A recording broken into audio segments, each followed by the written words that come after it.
Good afternoon, folks. I hadn't done a video over the weekend. So, one thing I wanted to do today, and I was thinking about this off and on throughout the day, is I'm reading a book, uh, a psychology book, and then another book on how to think big. And I was thinking about leadership. And part of that leadership that I was thinking was how to increase your leadership style. And a lot of people write about this on how to increase your leadership style.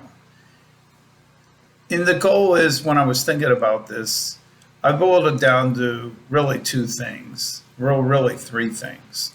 And the first one, the things are learn something new, step out of your comfort zone, and then assess after you do the top two what you learned, what you didn't learn, and then go from there. And when I think about that, you learn something new. For instance, an example of mine is I've stepped into a position with Toastmasters, doing mentoring as well as coaching.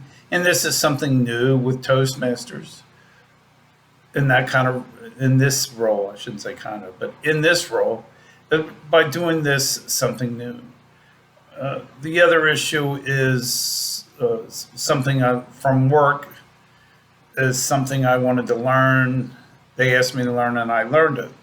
So, in essence, I'm learning something new, and then applying that to my leadership styles. Case in point, like I said, with Toastmasters, is District 52, because I'm part of UAGC and I'm the president of UAGC. And there again, that is something that leads me to number two, and is step out of your comfort zone. When I accepted the role as president of UAGC, I knew I had a lot going on. I had not finished really completing my PhD. It was pretty much finished. I had started a new job. And then I was discerning this, and I thought, yeah, I can do this. And the reason I said I could do this is that I stepped out of my comfort zone. In other words, I stepped out of my comfort zone. The case in point also is with work, where I work at, is learning a new software called Soars. Didn't know anything about it. My boss asked me to learn it, was eager to learn it. And though I believe there are probably going to be some things that I didn't do right with it when I turned in the online assessment, I will make those changes and turn it back in, because that's part of something that you step out of your comfort zone and then you learn from that.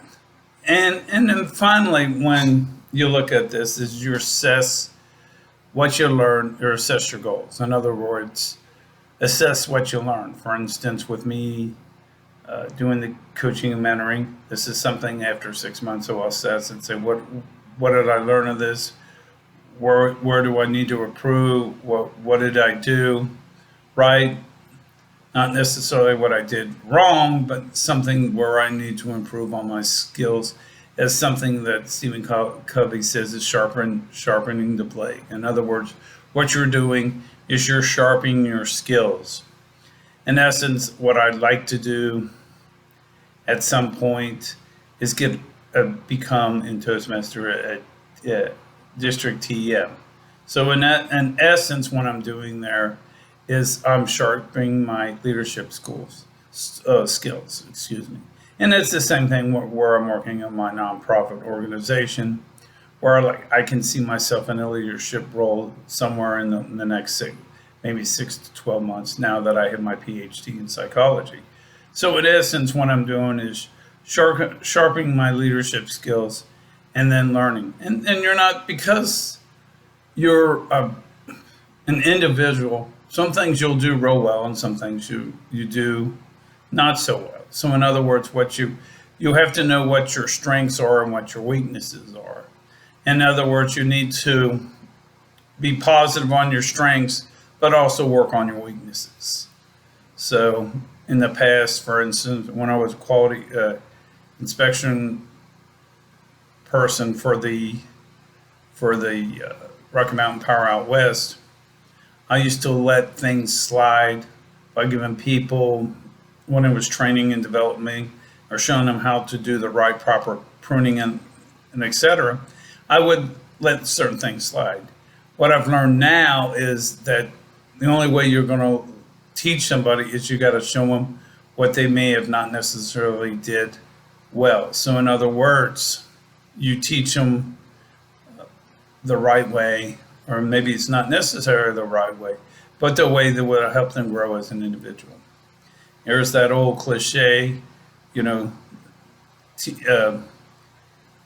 the old Chinese proverb where, uh, teach a man to fish and he can eat for a lifetime. In other words, what you're doing there is teaching people to be better in their life, be more empowered to take and control their own life.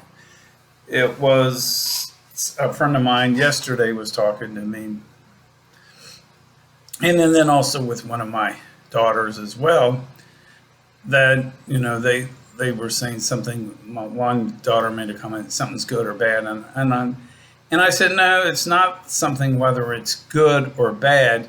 It's about choices in life. I'm a big believer now that people aren't bad or not good. It's rather on choices. In other words, they make a choice in life and they have to live with that choice. The situation where I like to be in life is like, for instance, in Toastmasters, is that people make a choice and they're doing a speech and they get intimidated, or they feel like they don't have the confidence to do it. It's just go ahead and do that speech, and then you made that choice. Now, when you make that choice, you can learn from that choice.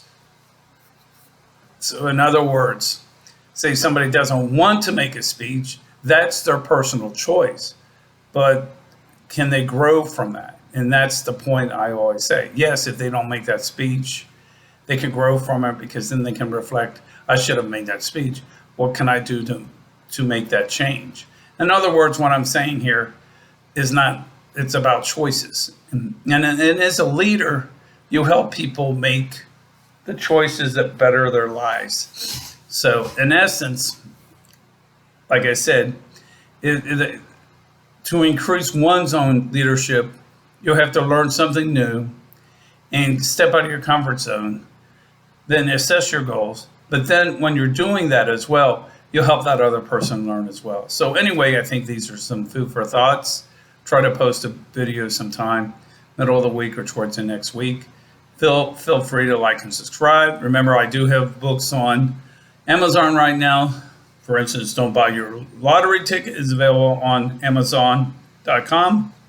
Also, Empowerment and Change. Anyway, folks, have a great week. And please like and subscribe. Any questions, feel free to email me at bthomasmillerpsych@gmail.com. That's B as in boy, Thomas Miller, PSYCH @gmail.com. Anyway, thank you and have a great day, folks. Thanks again.